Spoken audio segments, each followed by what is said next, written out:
parents are not going along with the gender ideology.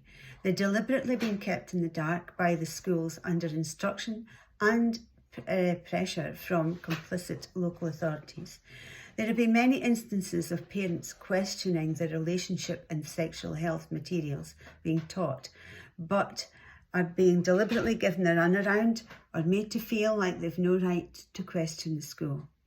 I believe we are witnessing the systematic dismantling of the boundaries which constitute a respectable, decent society which respects and values women and all its citizens. Not content with trying to redefine the meaning of the word women, the Scottish Government are now turning their attention to our children. According to government guidelines, children as young as 4 will be allowed to change their name and gender at school without the parents' consent and knowledge. Please don't imagine that every teacher is in agreement with these guidelines and government propaganda, but many young teachers are already down the Be Kind indoctrination road, having come through the universities where this ideology is fostered. Many young teachers are under pressure to conform in order to secure full-time permanent employment, and many older teachers feel pressurised and even bullied into complicity. As a teacher, I'm particularly disturbed at what every early years practitioner recognises as role play now being perverted into the gender debate. Young children explore and make sense of the world around them through play, using the power of their imagination, which all good education practitioners seek to nurture.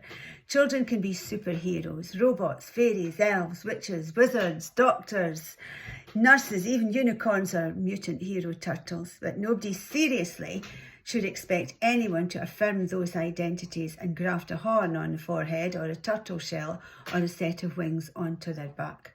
So when a 4-year-old child says, "Today I'm a boy," or "Today I'm a girl," the very last thing an educational professional should be doing is affirming that and setting a child on a path which is damaging psychologically and physically, with a future dependent on surgery and prescription medications and hormones. And worse still, keeping this information from the parents.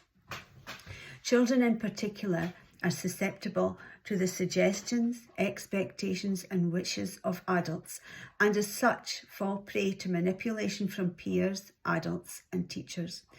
Who, as a parent, has never heard the words, "But my teacher says," when challenged by a parent?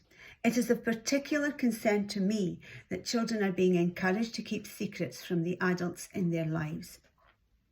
And it is equally concerning that teachers are asked to be complicit in this secrecy and queer theory ideology, where the Scottish Government's plans for introducing gender ideology to primary children as young as 4 will only result in reinforcing stereotypes and setting children on the path towards a lifelong future of drugs, hormones and surgeries.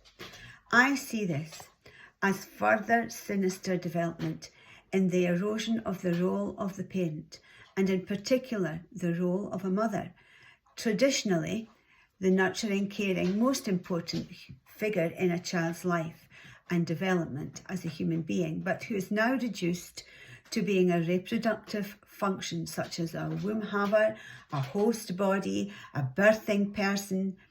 Women's legitimate concerns about their rights and the rights of their children are brushed aside by the Scottish Government, and this convoluted nonsense has to stop. Women are the gatekeepers, the nurturers, the protectors, the mothers, and it's no coincidence that they were the initial targets, and now they're coming for our children. Enough.